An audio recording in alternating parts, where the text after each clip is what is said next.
الحمد لله وحده والصلاة والسلام على من لا نبي بعد أبد. قال الله تعالى في كلامه المزيد والفرقان الحميد: أعوذ بالله السميع العليم من الشيطان الرجيم. كل نفس ذائقة الموت وإنما توفون أجوركم يوم القيامة فمن زحزح عن النار وأدخل الجنة فقد فاز وما الحياة الدنيا إلا متاع الغرور.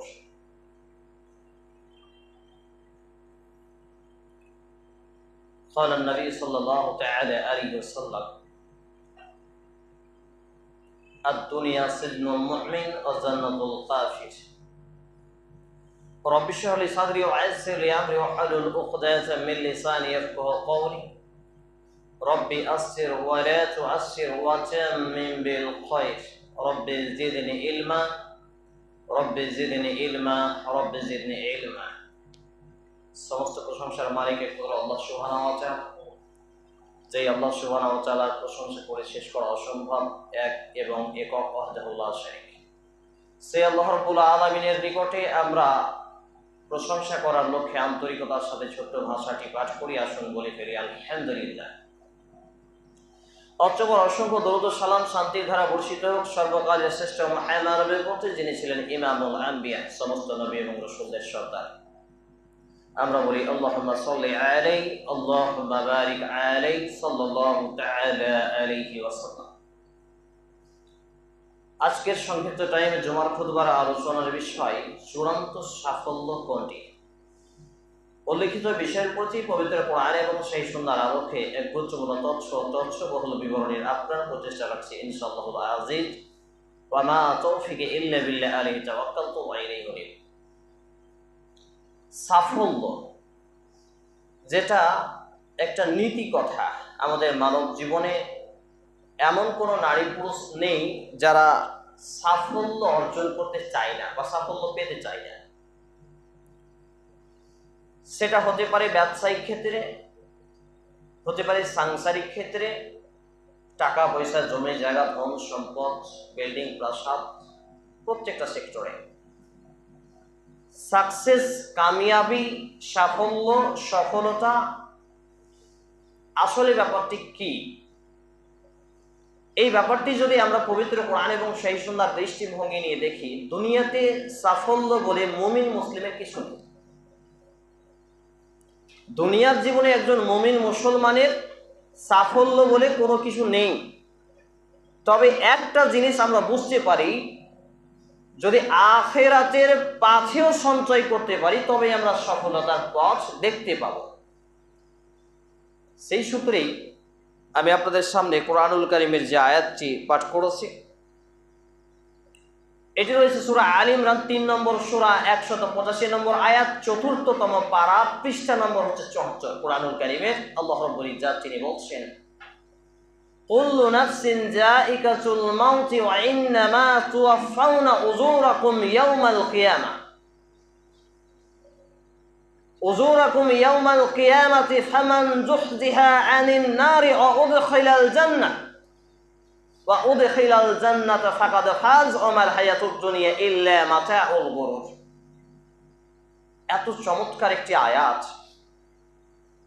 যেটা নিয়ে যদি আমি এবং আপনি গভীর চিন্তায় একটু চিন্তিত হই, তাহলে আমি এবং আপনি নিজেকেই প্রমাণ করতে পারবো যে আমি কি সাফল্যের পথ ধরে চলছি নাকি ব্যর্থতার পথ ধরে আমার এই পার্থিব জীবনকে ভোগ করতে গিয়ে চূড়ান্ত সফল পরকালের স্টেপকে, পরকালের ফ্যাসিলিটিকে, পরকালের নিয়ামতকে অ্যাভয়েড করছি, প্রত্যাখ্যান করছি।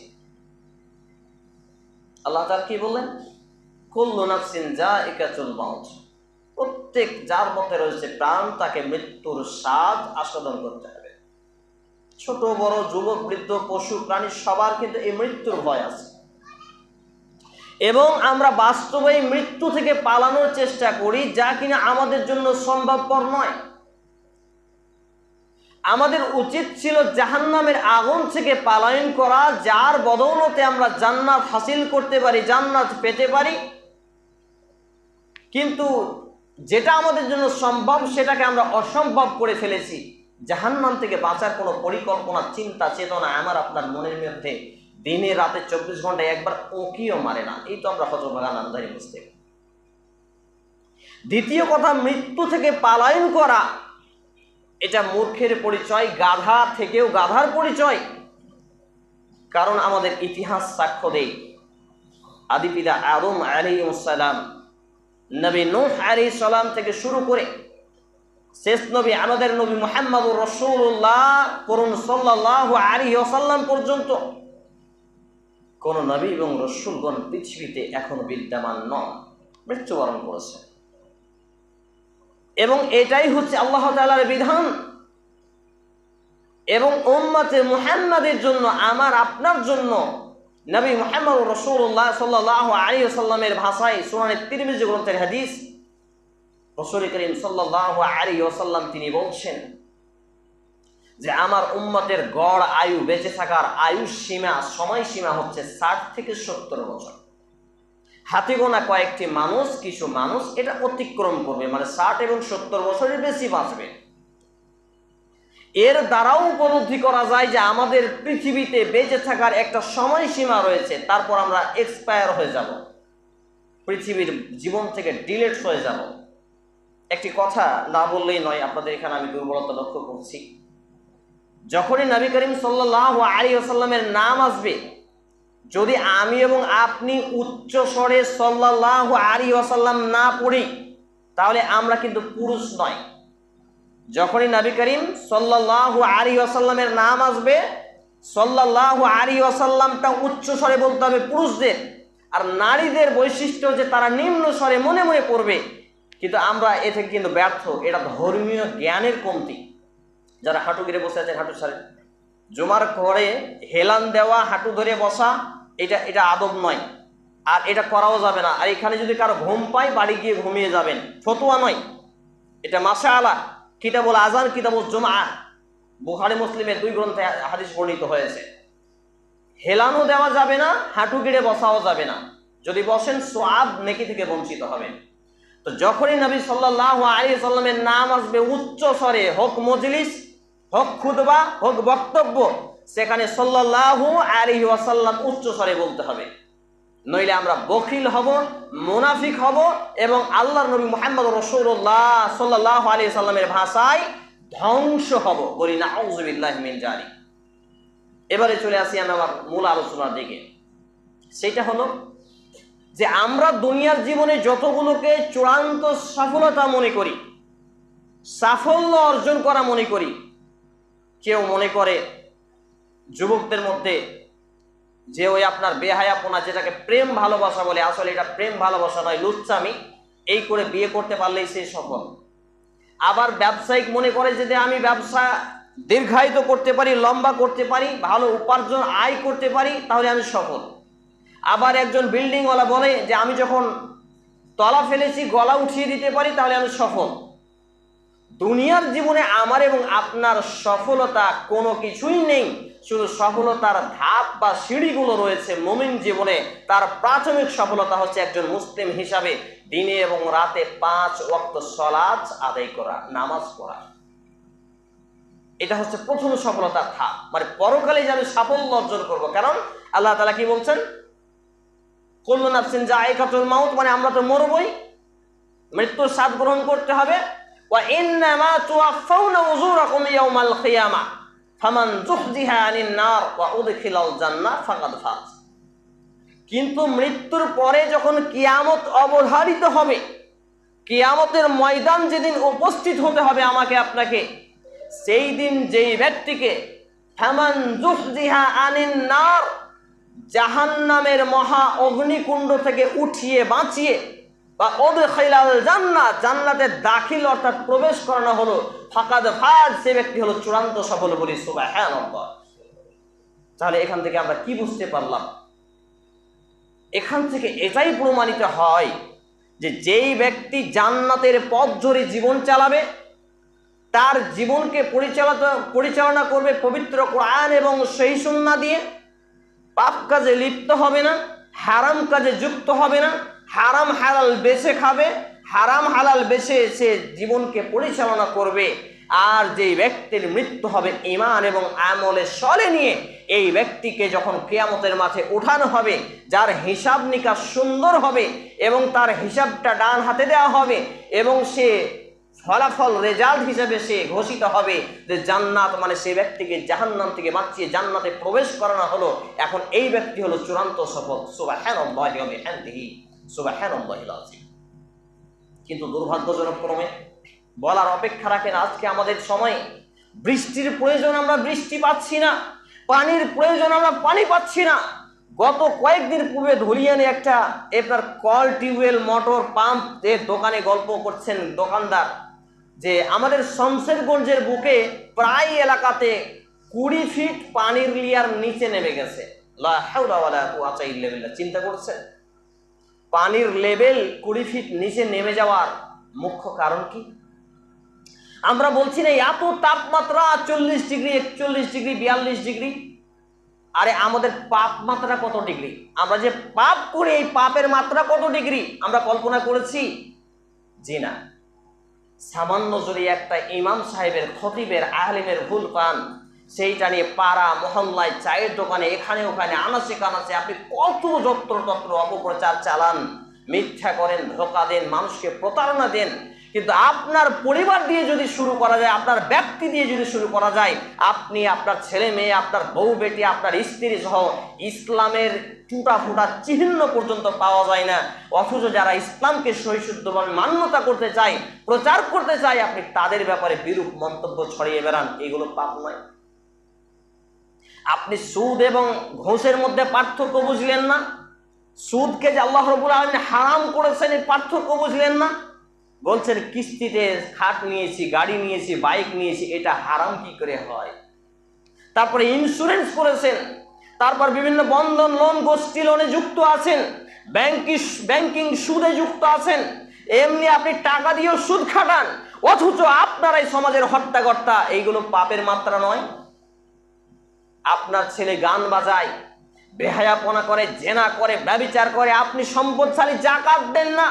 সুনানে ইবনে মাজাহ গ্রন্থের 4019 ক্রমিক নম্বরে হাদিস বর্ণিত হয়েছে, নবী মুহাম্মদুর রাসূলুল্লাহ সাল্লাল্লাহু আলাইহি সাল্লাম তিনি বলছেন যে পৃথিবীতে বৃষ্টি বন্ধ হয়ে যাওয়ার একমাত্র একটি কারণ আছে, সেই কারণটি হলো মানুষরা যখন যাকাত প্রদান করা বন্ধ করে দিবে, আল্লাহ তাআলা আসমান থেকে পানি বর্ষণ করা বন্ধ করে দিবে। আজকে কতজনের উপরে যাকাত খরচ আছে ক্যালকুলেশন করিয়েন।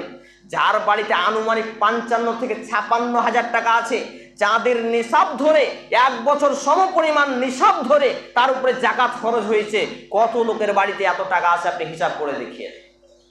যাকাত নিয়ে যেই পরিমাণ কারচুপি হয়, আলেম ওলামা যাকাত নিয়ে কথা বলে না, যাকাত আবার ব্যক্তিগতভাবে বন্টন করে দেয়। কেউ সংগঠনে দিল, কেউ মন মার্জি মতো আপনার লুঙ্গি কিনে দিল, কেউ জামা কিনে দিল, সব পাপের মাত্রা। এগুলো সফলতার ধাপ নয়। যাকাত একটা ফান্ডে জমা করতে হবে, যেই ফান্ড থেকে বিতরণ হবে। ফান্ড হতে পারে জেলা ভিত্তিক, দেশ ভিত্তিক, ব্লক ভিত্তিক, গ্রাম ভিত্তিক, পাড়া ভিত্তিক, কিন্তু ফান্ড করতে হবে। আলহামদুলিল্লাহ, ফালিল্লাহিল হামদ, আমরা কোরআন এবং সুন্নাহ ফাউন্ডেশন নামে বাইতুল ফান্ড গঠন করেছি। এই গেল রমজানে কিছু আমাদের যাকাতের টাকা এসেছিল, আমরা ডিস্ট্রিবিউট করেছি আলহামদুলিল্লাহ। কিন্তু আমাদের অবস্থা এত ভয়াবহ, এইগুলো নিয়ে কোরআন এবং হাদিস শিখতে হবে, বুঝতে হবে। আমাদের মাথা ব্যথা নেই, চিন্তা চেতনা নেই, শুধু হাই এত গরম, এত গরম। ইমাম সাহেবকে বলছেন চলেন সালাতুল ইস্তিসকা আদায় করেন, আর আপনি সুদ খাচ্ছেন, ঘুষ খাচ্ছেন, বেঈমানি করছেন, বাটপাড়ি করছেন, লুচ্চামু করছেন, গান শুনছেন, ফিল্ম দেখছেন, নাটক করছেন। আপনার ঘরের যুবক ছেলেরা রিলস নামের ফিল্ম বানিয়ে কত রকম নোংরামিতে যুক্ত আছে। আপনার মাথা ব্যথা নেই, তো তাপের মাত্রা বাড়িয়েছেন আল্লাহ, আর পাপের মাত্রা বাড়িয়েছেন আপনি পাপের মাত্রা কমান, আল্লাহ তাআলা তাপের মাত্রা কমিয়ে দিবেন ইনশাআল্লাহ। তো বলছিলাম যে আমাদের পাপের সীমা এতটা ভয়ঙ্কর অবস্থায় গেছে, আমি তো বলি প্রায় জায়গাতে বলে আসছি। 401টি মসজিদ আলহামদুলিল্লাহ খুতবা দেওয়া হলো, 401টির মধ্যে প্রায় 400টি মসজিদে সময় সাপেক্ষে বলেছি কম বেশি, এবং প্রায় বক্তব্যতে বলে আসছি একটা ঘটনা। সেটা হচ্ছে যে আমার এবং আপনার পাপের যা ভয়াবহতা, আল্লাহ তাআলা পাপের ওজন করবেন মিজানের পাল্লায় কাল কিয়ামতের মাঠে। যদি দুনিয়াতে এর ওজন দিতেন তাহলে পাপের ওজনের ফলে আমি এবং আপনি মাটির নিচে কত গজ ভিতরে ঢুকে যেতাম কেউ কল্পনা করতে পারতাম না। আমরা এত পাপ করি, নিজেরাই পাপি, আবার নিজের পাপের বাটখারা দিয়ে অন্যের পাপগুলোকে মাপি, নিজেরটা নয়। কে কি পাপ করলো তার পাপগুলো মাপি, কিন্তু নিজের পাপগুলো মাপি না। এই আমরা হতভাগা নামধারী মুসলিম। পাপের যদি দুর্গন্ধ থাকতো, পাপের দুর্গন্ধ হবে মৃত্যুর পরে, যখন মালাকুল মউত এবং ফেরেশতাগণ যখন আমার আপনার আত্মাখানাকে নিয়ে যাবেন তখন দুর্গন্ধ ছড়াবে। কিন্তু পাপের দুর্গন্ধ যদি আল্লাহ রাব্বুল আলামিন দুনিয়াতেই দিয়ে দেন বা দুনিয়াতেই দেওয়া হয়, তাহলে পাপের দুর্গন্ধে একজন মানুষ আরেকজন মানুষ থেকে কত মাইল দূরে বসবাস করতে হতো কল্পনা করা যায় না। বুঝতে পারছি? তাহলে পাপের ওজন এবং পাপের দুর্গন্ধ পরকালে হবে, দুনিয়াতে হয় না বলে আমি আপনি মনে করছি যে আমি খুব ভালো মানুষ।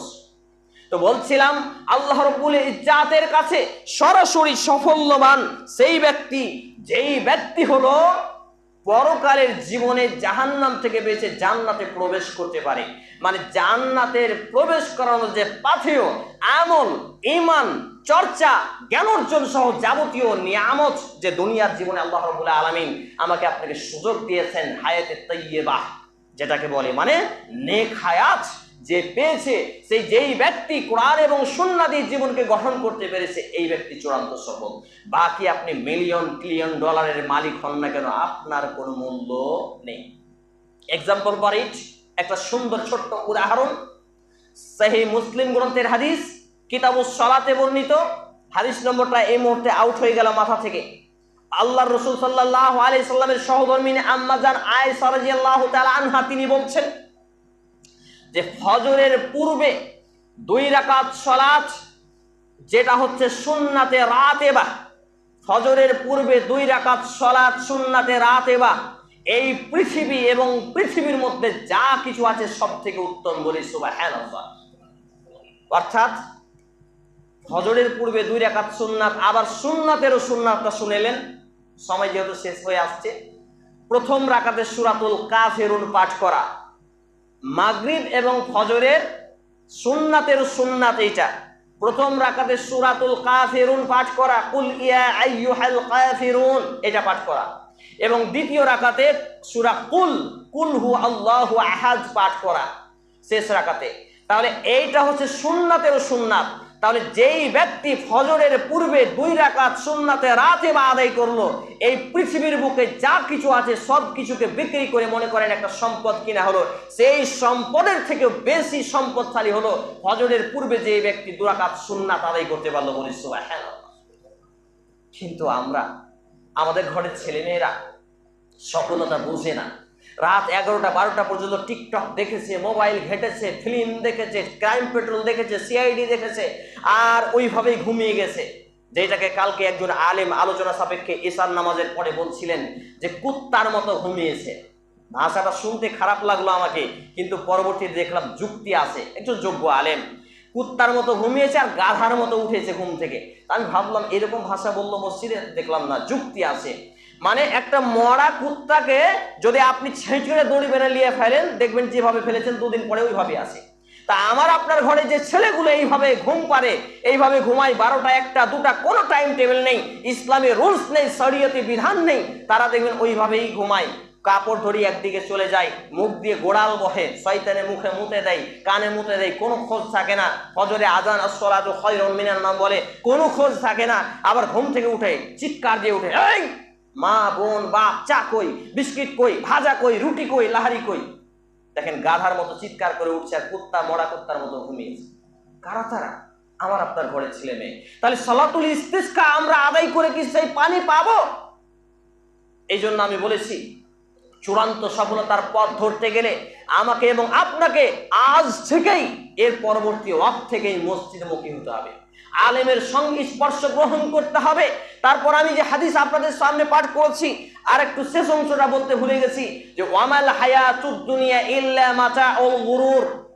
আল্লাহ রাব্বুল আলামিন এই আয়াতে, এই অংশটুকু 2টা আয়াতে দিয়েছেন। একটা হচ্ছে সূরা আল হাদিদ 57 নম্বর সূরা 27তম পারা 540 নম্বর পৃষ্ঠা 20 নম্বর আয়াত, এবং সূরা আল ইমরান 3 নম্বর সূরা 185 নম্বর আয়াতের শেষ অংশ, যে আল্লাহ রাব্বুল আলামিন বলছেন ওয়ামাল হায়াতুদ দুনিয়া ইল্লা মাতাউল গুরুর, অর্থাৎ এই দুনিয়ার জীবনে যা আছে ক্রিয়া প্রতিযোগিতা, খেলাধুলা সামগ্রী বই কিছুই নয়।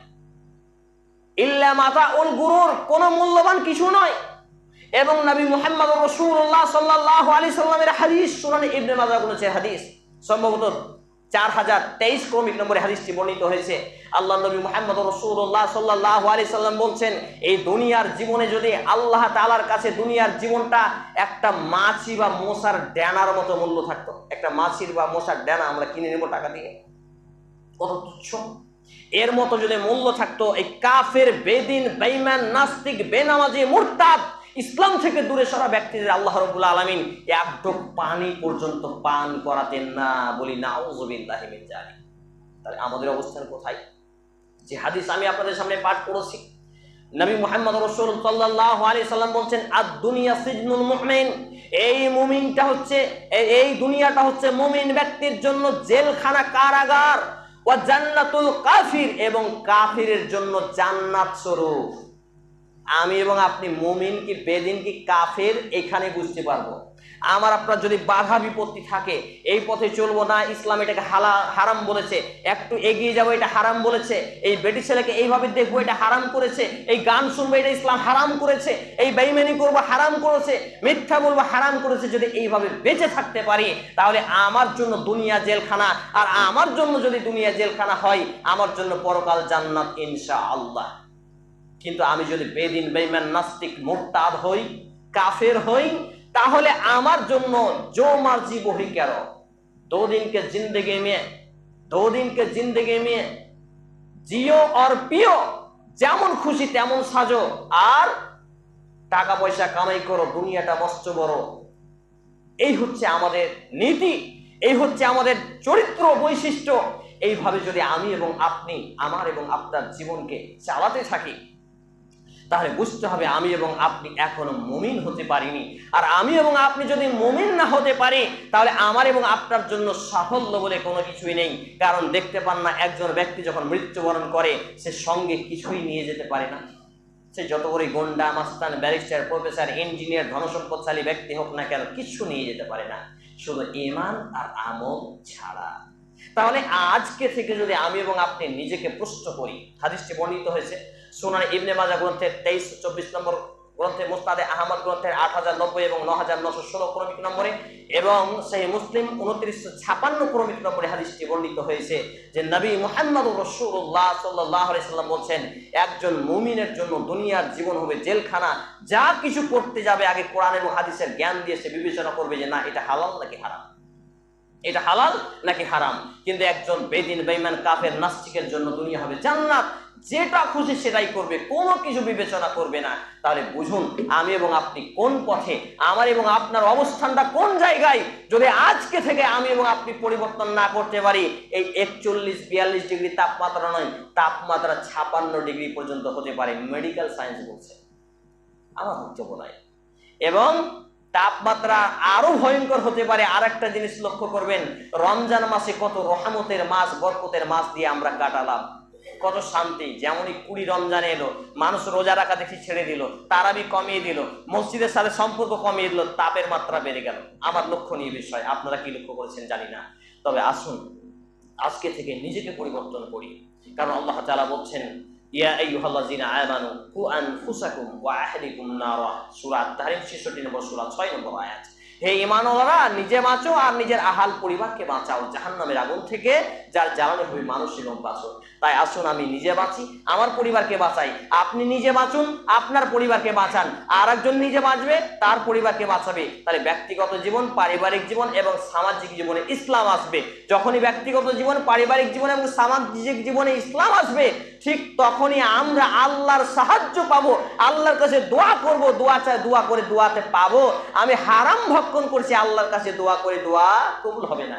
কারণ নবী মুহাম্মদ রাসূল সাল্লাল্লাহু আলাইহি সাল্লামের হাদিস, বুখারী, মুসলিম, তিরমিজির হাদিস, যে সেই ব্যক্তির পানি রয়েছে পান করে যেটা হারাম, সেই ব্যক্তির খাদ্য হয়েছে হারাম, সেই ব্যক্তির যা ড্রেস পোশাক পরে আছে হারাম, সে সারা জীবন দোয়া করলে আল্লাহর কাছে দোয়া কবুল হবে না। সম্মানিত উপস্থিতি ভাই এবং বাবা জীবন, তাই ফিরে আসুন কোরআন এবং হাদিসকে জানুন, তারপরে মানুন।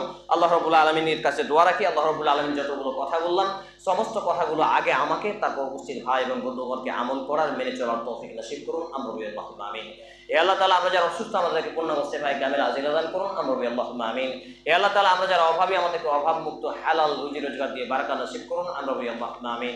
হে আল্লাহ তাআলা, আমাদের মধ্যে যারা মুসলমান হয়ে মৃত্যুবরণ করছে, বিশেষ করে আমার মা এবং নানা নানি, উপস্থিত ভাই এবং বন্ধু বোনদের আত্মীয় স্বজন কেউ বা কেউ যে বা যারাই মুসলমান হয়ে মৃত্যুবরণ করছে, আল্লাহ তাদের জীবনের ভুল ত্রুটি ক্ষমা করুন, তাদের কবরের শান্তির বিছানা বিছিয়ে দিন, তাদেরকে জান্নাতুল ফেরদাউস নসিব করুন। আমরা বলি আল্লাহুম্মা আমিন। এ দাবি, এ দোয়া, এ দরখাস্ত মহান আল্লাহ সুবহানাহু ওয়া তাআলার সামনে রেখে আমরা আমাদের আলোচনা জুমার খুতবা এখানে ইতি জানছি। আল্লাহুম্মা সাল্লি আলা মুহাম্মাদিন ওয়া আলা আলি মুহাম্মাদ কামা সাল্লাইতা আলা ইব্রাহিম ওয়া আলা আলি ইব্রাহিম ইন্নাকা হামিদুম মাজিদ। اللهم بارك على محمد وعلى آل محمد كما باركت على إبراهيم وعلى آل إبراهيم إنك حميد مجيد. سبحان ربك رب العزة عما يصفون وسلام على المرسلين وآخر دعوانا الحمد لله رب العالمين. السلام عليكم ورحمة الله.